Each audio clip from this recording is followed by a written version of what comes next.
ওকে, কবিতাটা হচ্ছে আমার মানে 2007 সালে লেখা, 7/9/2007। কবিতার শিরোনাম হিসাবে চিন্তা করছি হচ্ছে তৃষ্ণার পিপাসা। তৃষ্ণার পিপাসা। প্রেমিকার মঞ্চে মঞ্চে তোমার বিচরণ, স্বার্থ থাকলে ওজা তুমি, আর সুযোগ পেলে সাপ। প্রতারণায় পেলে পেতে পারো অস্কার। নিস্পন্দ আমার কাব্য সংলাপ, বিদগ্ধ রচনায় ক্লাসিক্যাল প্রবলেম। বিশ্বাস এখন দেয়ালে ঘষে ঘষে কাটায় জিহ্বার জড়তা। বিশ্বাস দেয়ালে জিহ্বা ঘষে ঘষা ঘষা বিশ্বাস, মানে জিহ্বার যে জড়তা আছে, কারণ মানুষ তো তারা তো সৎ না। তাদের তারা তো নিজেরা জানে যে তারা সৎ না। অন্য কেউ হোয়াট এভার কি জানুক না কেন, জানুক, প্রত্যেকটা মানুষ তো নিজে নিজে তো জানে what he is doing. So সেই যে জড়তা আছে, সেই জড়তা তারা একা একা কাটাইতে হচ্ছে। এটাই এখানে বুঝাইতে চাইছি। তৃষ্ণার পিপাসায় কেটে যায় ধ্যান মগ্নতা। তৃষ্ণার পিপাসা, এটা আবার কেমনে লাগে? একটা মানে কঠিন কথা না, যে তৃষ্ণার পিপাসায়, অর্থাৎ তোমার ক্ষুধা লাগলে, ক্ষুধা তো এক ধরনের মানে তোমার শারীরিক চাহিদা। ক্ষুধা লাগলে কি করো তুমি? তুমি ইনকাম করতে কেন বেরো? কারণ তুমি খাবার, খাবার তোমার খাইতে হবে।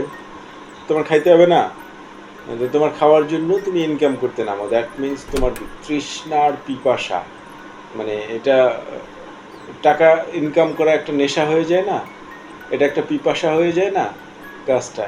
এটারে বোঝানো হয়েছে এখানে, যে তৃষ্ণার পিপাসায় কেটে যায় ধ্যান মগ্নতা।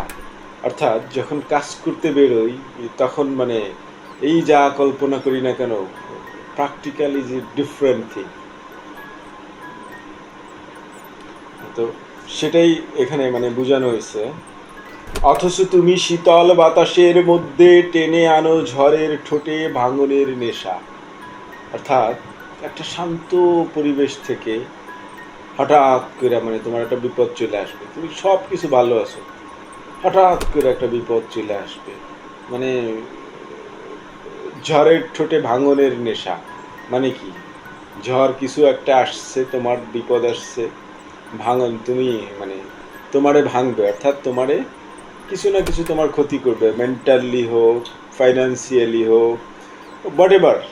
এগুলারে বলে হচ্ছে জীবনের difficulty. You have to face it, you have to take it positively, then you will be strong, otherwise you will not be strong.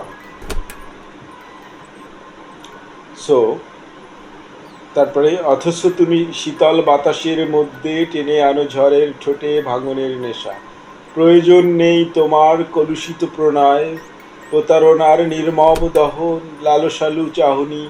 তুমি হীনতা বেমালুম ভুলে যাব, এবং মন্ত্রমুগ্ধ প্রেমিকের চোখে ভাসবে বীরত্বের আচ্ছাদন, বিশ্বাসের বিলাস।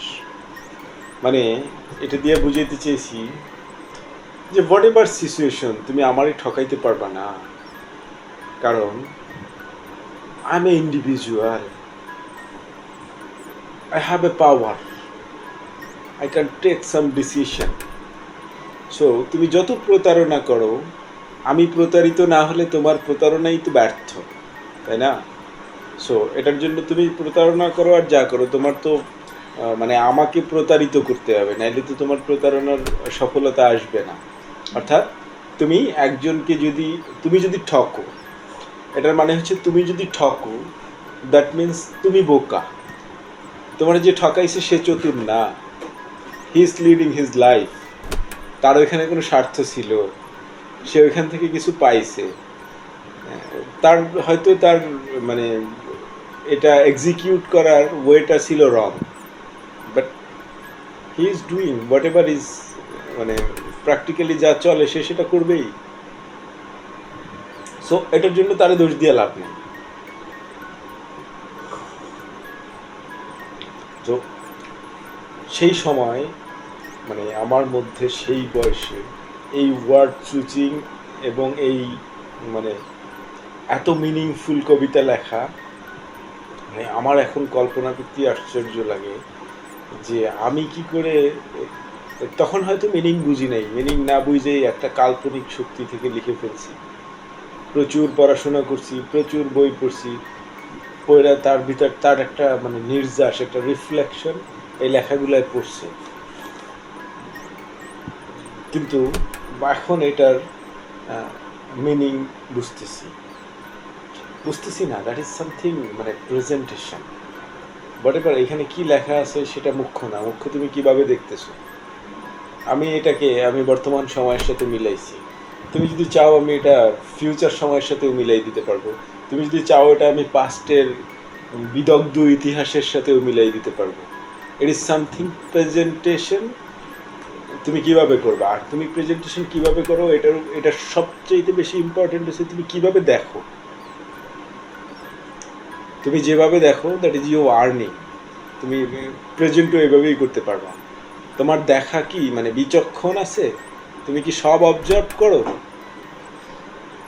যদি তুমি সব অবজার্ভ করো তাহলে তুমি বিচক্ষণ হবা।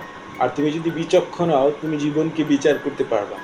আর জীবনকে যদি তুমি বিচার করতে পারো ইউ বলবে হ্যাপি ডেফিনেটলি। কারণ এখানে সবার জীবনে ডিফিকাল্টি আছে, এই বিলিনিয়ার থেকে ফকির।